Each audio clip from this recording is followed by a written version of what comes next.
Buenos días, Ecomundo, ojalá 4RD. En el día de ayer,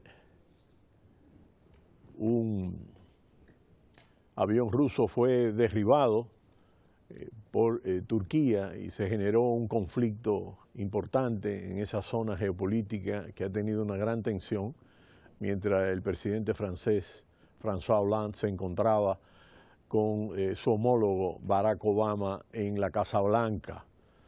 Este es un ingrediente adicional. Todas las fuerzas de la OTAN han llamado a un entendimiento diplomático, pero indiscutiblemente que la postura de Rusia, distanciada en la sucesión y la transición política de Bashar al-Assad en Siria, sigue siendo un punto de referencia espinoso en la geopolítica de Oriente Medio. Por otro lado, en Wall Street, al inicio de la jornada, pues este acontecimiento, el derribo del avión, mantuvo a la baja las expectativas y solo al final, pues, se recuperaron los principales indicadores de Wall Street.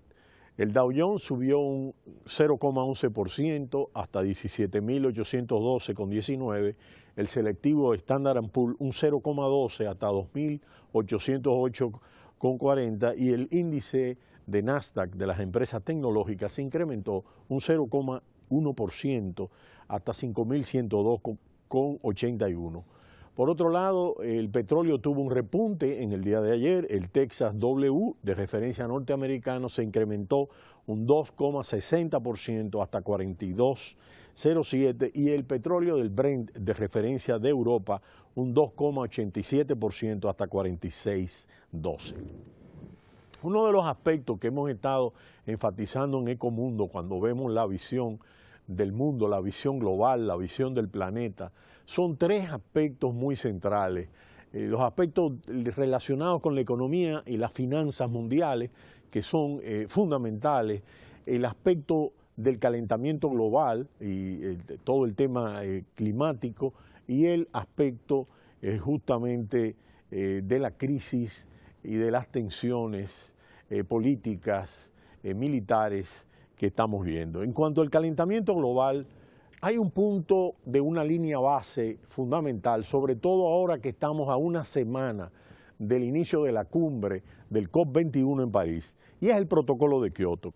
En 1997 se fijaron unas metas concretas de reducción de emisiones de gases que tienen que acometer los países desarrollados. En aquella ocasión solo se vinculó a 37 estados, de los 28, de los cuales 28 son de la Unión Europea y que apenas implican un 12% de las emisiones de CO2 globales. En este acuerdo del protocolo de Kioto quedaron fuera China y Estados Unidos, que son los principales emisores, y entró en vigencia en el 2005 y hasta el 2015, unos 10 años, hubo reducciones de gases importantes, incluso por encima de los estimados, pero se duplicó las emisiones de gases dentro del periodo. Es importante tomar en cuenta lo siguiente: un bebé que nace hoy, un niño que acaba de nacer hoy, en el 2100 tendrá 85 años. Y ya con todos los avances de la salud, pues todo lo que es el estado final de la vida, pues se va aumentando. Y cuando nosotros vemos el 2100, lo que nosotros vemos en términos del calentamiento global son aspectos muy críticos. Sobre todo si se continúa con el ritmo actual de las emisiones de gases de efecto invernadero. La temperatura media global se incrementaría entre 3,7% y 4,8% grados respecto a los niveles preindustriales. Y esto hará más fuertes las cantidades de los desastres naturales, y este es un aspecto muy importante. Desde que los científicos empezaron a informar del cambio climático en los años 70 del siglo XX, el ser humano no ha parado de incrementar los gases de efecto invernadero que expulsa a la atmósfera, responsables de este calentamiento. Por ejemplo, en 1970 se emitieron 27 gigatoneladas de CO2 equivalente, mientras en el 2010 eran ya 49 gigatoneladas anuales. Estos gases, principalmente de dióxido de carbono, impiden que las radiaciones infrarrojas que emite el planeta al calentarse salgan al espacio, con lo que la temperatura sube y esto aumenta la concentración y hay menos cantidad de radiación que sale y más se calienta la Tierra. Tras décadas de inacción o de acciones muy limitadas, 195 países en esta ocasión, a diferencia de 37, la mayoría de los Estados Unidos se reunirán durante 2 semanas en París para acordar un protocolo climático que sustituye el protocolo de Kioto de 1997. En esta nueva reunión en París, que se denomina COP21 en torno al cambio climático y que ya incluye 195 países con China y Estados Unidos y que se busca que sea vinculante, es decir, que los acuerdos que se logren sean realmente obligatorios, aunque todavía hay una resistencia de parte de Estados Unidos en torno a estos aspectos, ya hay 170 estados que han presentado sus compromisos voluntarios de reducción de emisiones y el objetivo es que la temperatura en 2100 no suba más de 2 grados. Estas políticas de mitigación se aplicarían a partir del 2020.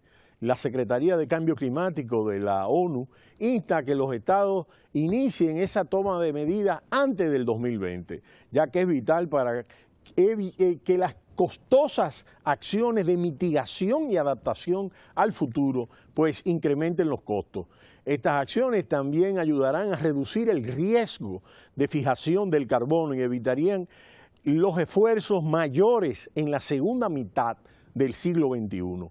El informe califica de abismo la diferencia entre las emisiones previstas hasta el 2020 y el esfuerzo necesario para mantenerse dentro del margen de seguridad de los 2 grados a final de siglo. El Programa de Medio Ambiente de la ONU calcula que dentro de 5 años el ser humano expulsará 53 gigatoneladas anuales de emisiones y supone que esta organización que entre 8 y 10 gigatoneladas más de lo admisible para cumplir la meta fijada. Y este es un aspecto importante. Y plantean que si se posponen las reducciones de emisiones más fuertes, será más difícil y costoso permanecer por debajo de los objetivos de los 2 grados. París estará muy bien si sienta las bases para el futuro, pero debe activarse inmediatamente. Ya estamos en curso precisamente. Y el objetivo es el siguiente: no podemos perder de vista la importancia de tomar acciones urgentes para reducir los gases de efecto invernadero por parte de todos los países. Y no podemos retrasar nuestros esfuerzos hasta después del 2020. La ONU cree que hay un potencial de reducción de entre 10 y 19 gigatoneladas en el 2020. El sector en que se podría avanzar sería el de los usos del suelo.